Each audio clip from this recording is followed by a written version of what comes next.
Okay, folks, you're here for the conversation of Villa Touma. Otherwise, you'll be very confused, or possibly the movie will be ruined for you. Please welcome Richard Pena, as I mentioned, professor of film at Columbia University and formerly the director, the artistic director of the Film Society at Lincoln Center, the New York Film Festival. And please welcome the lead actress who you will all recognize, Maria Zreik.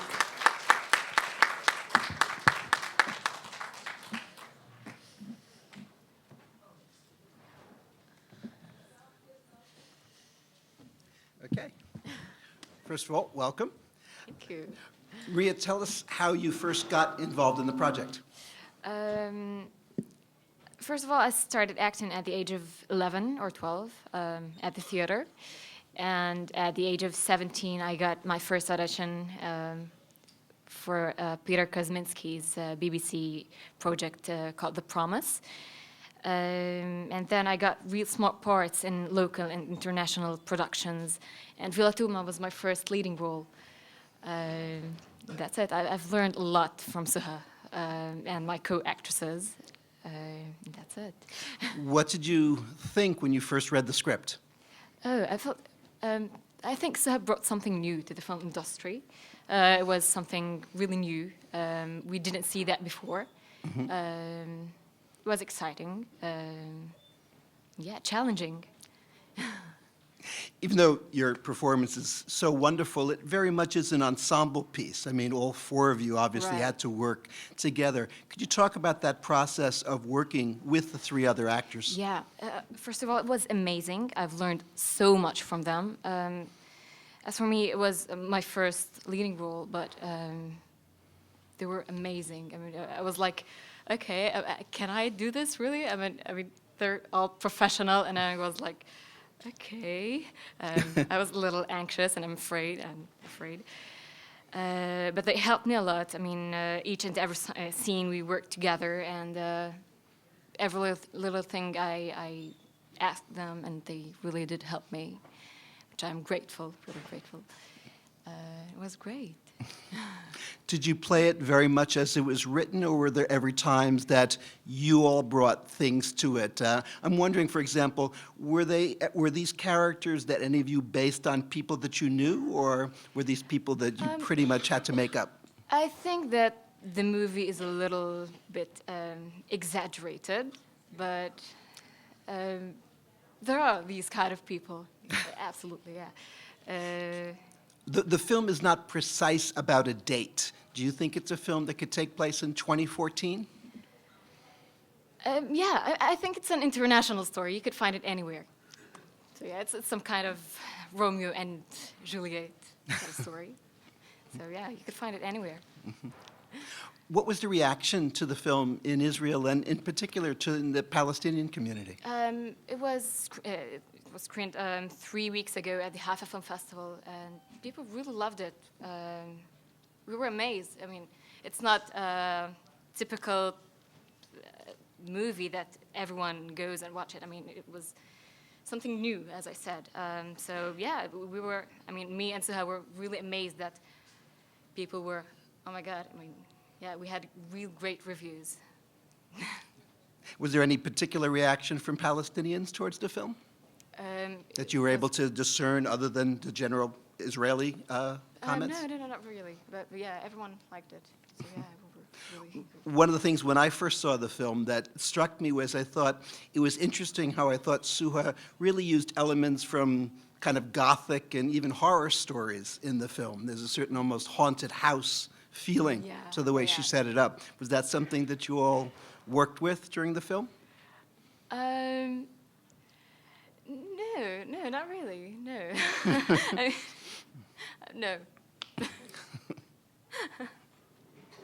So what are the plans now? Are you planning to show it in other festivals or travel with the film a bit? It's going to be in Italy soon, and in Australia, and LA next week. We have several tours. It was in Toronto Film Festival. We were in Venice for the premiere. Yeah, a little bit closer to the mic. There, Okay. might be. That's it, yeah. Yeah. And for yourself, any other roles coming up soon? Right now I'm doing my training in law, so I really don't have time for the auditions, unfortunately. So no, not really.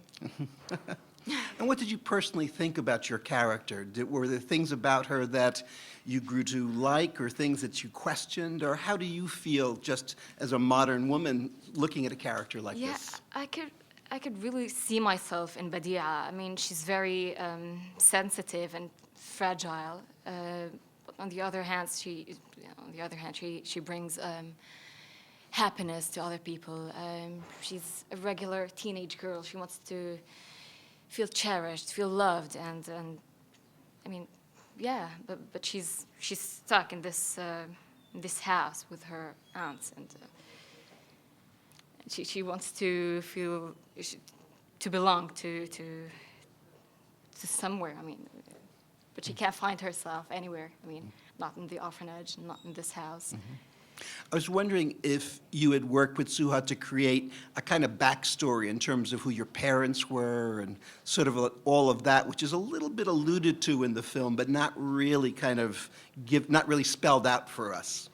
You know, in terms of who your parents were, what their relationship was, or did you do that for yourself, or did you and Suha ever talk about that? What your background was? No, but we talked about, you know, the relationship, why the aunts hate her, because of that, their brother, which is Badia's father, was married to a Muslim woman. Right, yes, that comes out. Yeah, so...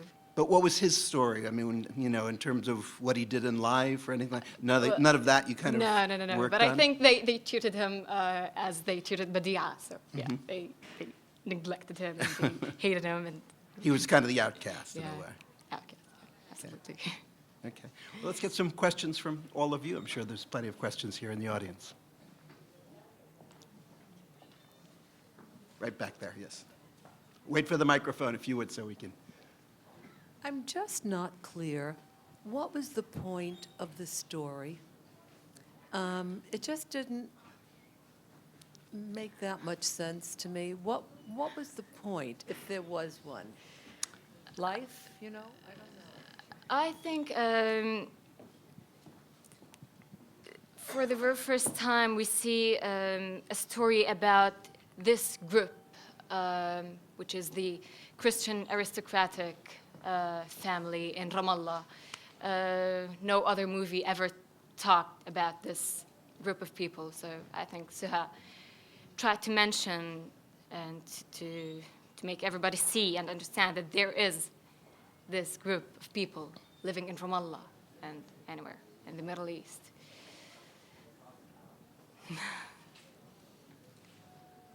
Yes, ma'am, right here. Wait, the microphone will come. Thank you. I have to say, I agree with you because the Gothic aspect, I kept thinking Gothic, Gothic, Gothic, and I kept seeing the face of, I can't think of her name, but she's an American actress. You all know who she is. Yeah. Anyway, I can't think of her name. I was wondering about today in Ramallah, how much of a population is there like that? I know there's a Christian population, but of that kind of very, elegant As living. I said, it was this movie. I think it was a little exaggerated. So, but still, again, A little closer to the mic. If you could maybe move your chair out. Sorry. But still, you can find this racism everywhere, and as you can see in the movie, Badia pays a heavy price because of social stereotypes and racism, and you could find. You could find it anywhere. I wanted to ask a question yeah. on this topic. If maybe you could explain to the audience a little bit, give a little bit of a taste of the relationship between Christian Arabs and Muslim Arabs in Israel, Palestine, and a little bit of where... There's no difference between. I mean, I personally believe there's no difference between Christians and Muslims. They're both Palestinians. I mean, there is no separation. So many people try to separate them because of their religion, but I think that they are one nation. I mean, or one, you know, they're both Palestinians. But could the culture described in this film, could that have been, Yeah. would that be also, you could tell the same exact, make the same Yeah, yeah, version absolutely. with the You Muslim can find family? it, yeah. I think maybe in this film it's almost more a question of class. I mean, these people see themselves as very upper Right, class, and right. the idea that she would speak, find it, call, yeah. call that worker That's uncle is kind of, it's Yeah. almost more class, I think, than religion. Yeah, in that yeah. way. That's why I think it's an international thing. This gentleman here has a question. Yeah, somehow it reminded me of Pride and Prejudice, the kind of thing of the mother trying to find, I Yeah. mean, she's not really a mother, groom, but yeah. trying to find a groom, and but also the haughtiness and the both the pride and the prejudice in the film. Were people thinking about Jane Austen at all when doing this? I think we'd rather ask Suha about this. No, I don't think so.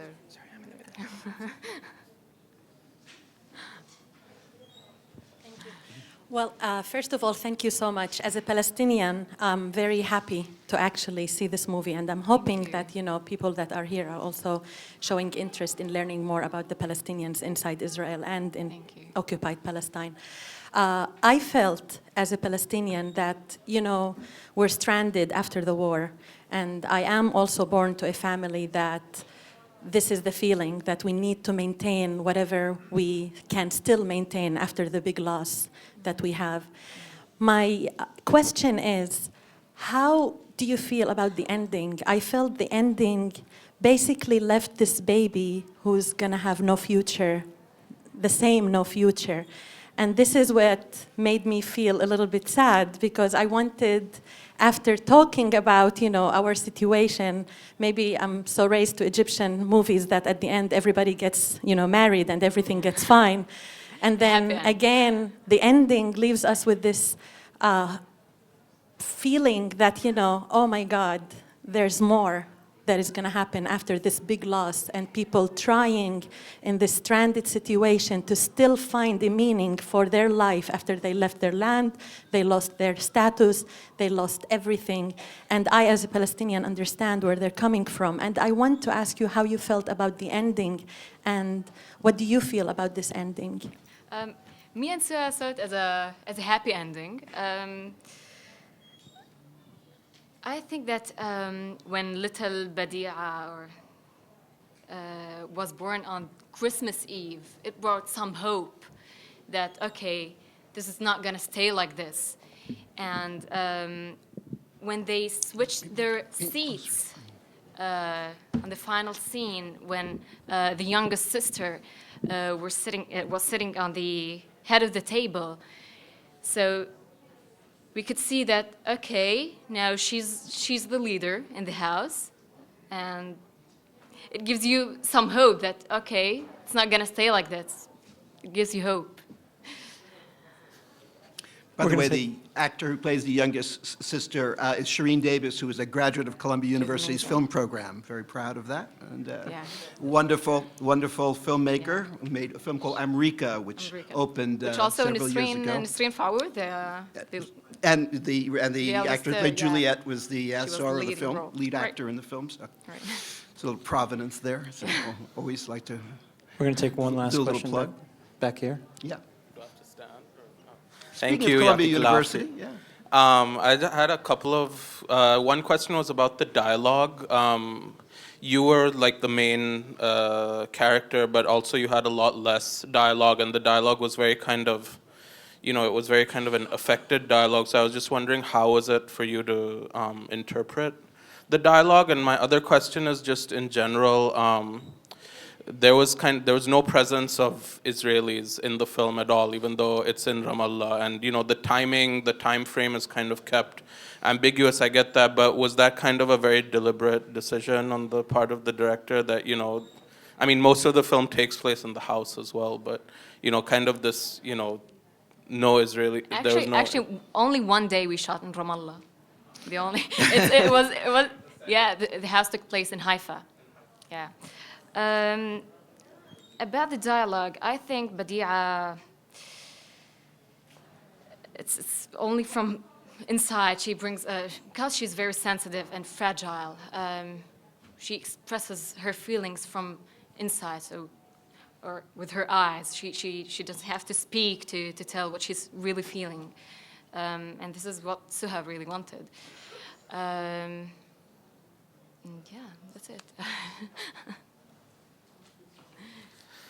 Richard and Maria, thank you so much. Maria, thank you so much. Congratulations on great work. Thank you. Thank you. Thank you all for joining us. Tomorrow, once again, we have a full day of films, including Write Down I'm an Arab about Mahmoud Darwish, and that's followed by Invisibles, about the feature film about the Bedouin community in Israel. Please join us for more all week till closing night, which is Sweets on Thursday. Thank you very much. If you're here for Zero Motivation, that'll be starting in about 5 minutes downstairs.